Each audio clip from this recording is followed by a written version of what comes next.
Hello everyone.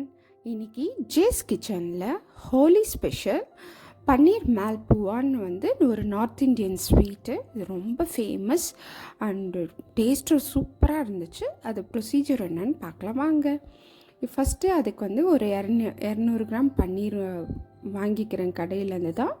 அதை நல்லா blend பண்ணி எடுத்துக்கணும். ஒரு 50 கிராம் கோவா போல் சருவி வச்சுருக்கேன். இங்கே பாருங்கள், பன்னீரை ஃபஸ்ட்டு மிக்சியில் போட்டு இந்த மாதிரி பேஸ்ட் பண்ணிக்கணும். இப்போ நான் ஒரு 2.5 கப்பு போல் பால், அதில் கொஞ்சம் பால் விட்டு இது பேஸ்ட்டு போல் நம்ம மிக்சியில் கிரைண்ட் பண்ணிக்கலாம். இப்போ பாருங்கள், நல்லா இந்த மாதிரி பேஸ்ட் மாதிரி கிரைண்ட் பண்ணிடணும். அதுக்கப்புறமா கோவாவும் சுகரும் சேர்ந்து போட்டுட்டு திருப்பியும் கிரைண்ட் பண்ணிக்கிறோம். சுகர் ஒரு 1 கப் போல் போட்டு நல்லா இந்த பேஸ்ட்டோடவே சேர்ந்து பிளெண்ட் பண்ணிக்கலாம். பிளெண்ட் பண்ணிவிட்டு அதுவும் கொஞ்சம் பாலோடு சேர்த்தியே பிளெண்ட் பண்ணிவிடுங்க. ஸோ எல்லாமே நம்மளுக்கு ஒரு மிக்சர் மாதிரி நல்லா வந்துடும்.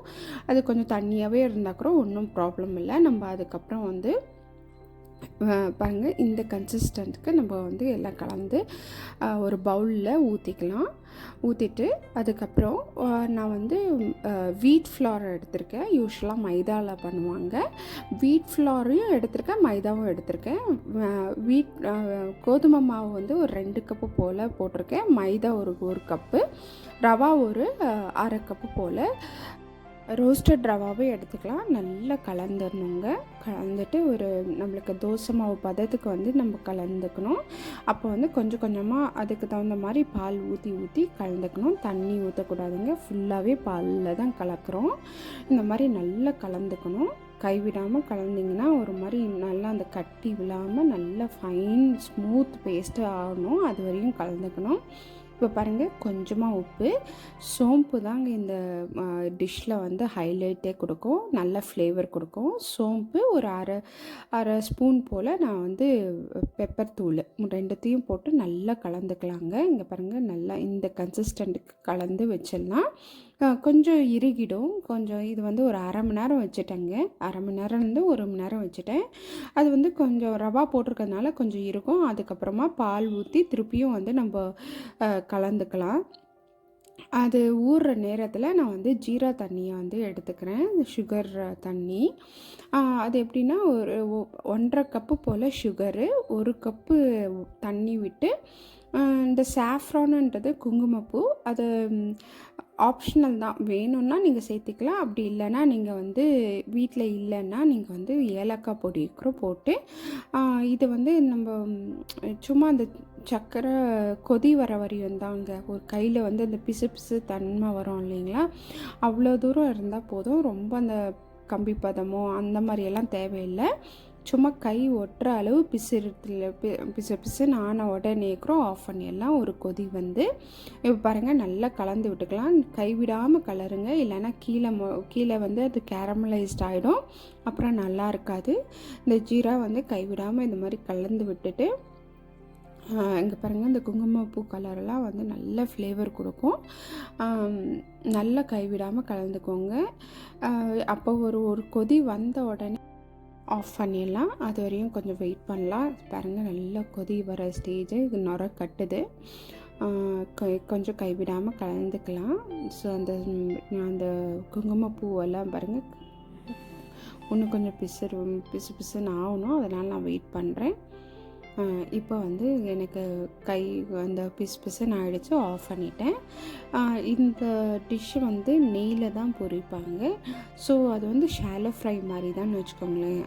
ரொம்ப இந்த மாதிரி ஃப்ளாட்டான பேனில் எடுத்துக்கோங்க. குழியான வானலோ அந்த மாதிரி எடுத்திங்கன்னா நல்லா இருக்காது. இந்த பேன் ஷாலோவாக இருக்கணும். மீன்ஸ் ஃப்ளாட்டாக இருந்தால் தான் அது மாவு மாதிரி ஊற்றுவோம். இது நெய்யிலே தான் பொரிச்சு எடுப்பாங்க. நல்லா கிறிஸ்பியாக இருக்கும். டேஸ்ட்டும் ரொம்ப நல்லாயிருக்கும். யூஸ்வலாக அவங்க மைதாவில் பண்ணுவாங்க. நான் பன்னீரும் சேர்த்து பண்ணியிருக்கேன். இதுவும் ரொம்ப டேஸ்ட்டாக இருந்துச்சு. இங்கே பாருங்கள், இந்த மாதிரி ஒரு கரண்டியை மாவை இந்த மாதிரி ஊற்றிக்கணும். பாருங்கள், இது ஸ்லோ ஃப்ளேம்லே தான் வேகணும். ஃபாஸ்ட் ஃப்ளேம் வச்சிடாதீங்க, ரொம்ப தீஞ்சு போன மாதிரி ஆகிடும். ஸ்லோ ஃப்ளேம்லே விட்டு விட்டோன்னா அழகாக அது மேலே எழுந்து வந்துடும். மீன்ஸ் கீழே ஒட்டாமல். இங்கே பாருங்கள், இந்த மாதிரி திருப்பி போட்டிருக்கேன் பாருங்கள். இந்த மாதிரி எடுத்து திருப்பி விட்டு ஸ்லோலியே தாங்க வேகணும். தயவுசெய்து ஃபாஸ்ட்டில் வச்சிடாதீங்க, ஸ்லோவில் தான் வேகணும்.